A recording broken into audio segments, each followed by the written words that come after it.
गांव के एक कोने में एक गरीब परिवार रहता था। माँ गीता और उसका बेटा अर्जुन। गीता पति के गुजर जाने के बाद अकेले अर्जुन को पाल रही थी। घर में बहुत तंगी थी, लेकिन गीता हमेशा अपने बेटे को सिखाती थी, ईमानदारी और बुद्धि से जीती गई लड़ाई ही सबसे बड़ी होती है। अर्जुन बचपन से ही जिम्मेदार था। स्कूल से आने के बाद वह खेतों में मजदूरी करता और फिर माँ के साथ घर का काम। उसके दोस्त मोबाइल और खेलने में मस्त रहते, लेकिन अर्जुन पढ़ाई और माँ की सेवा में लगा रहता। एक दिन गांव में एक प्रतियोगिता हुई, ज्ञान और विवेक की परीक्षा। विजेता को शहर में पढ़ाई का मौका और स्कॉलरशिप मिलती।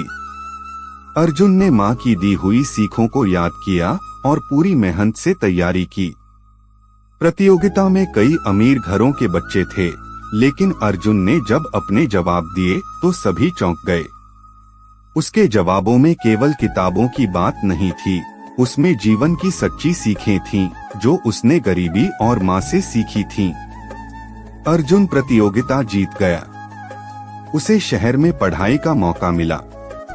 जाते समय गीता ने बस एक बात कही, बेटा, कभी अपनी मेहनत और माँ की इज्जत मत खोना।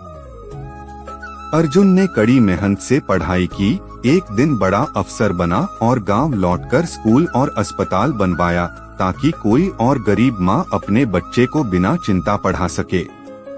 सीख: गरीबी कोई कमजोरी नहीं होती, अगर साथ हो माँ की बुद्धि और बेटे की जिम्मेदारी।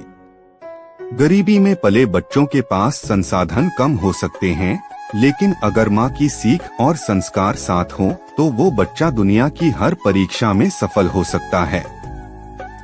अर्जुन की कहानी बताती है कि संघर्ष में ही असली शिक्षा मिलती है, और वही शिक्षा इंसान को बड़ा बनाती है।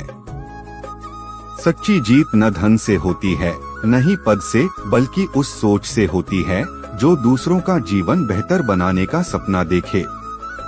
अर्जुन ने सिर्फ अपनी किस्मत नहीं बदली, बल्कि अपने गांव की तकदीर भी बदल दी।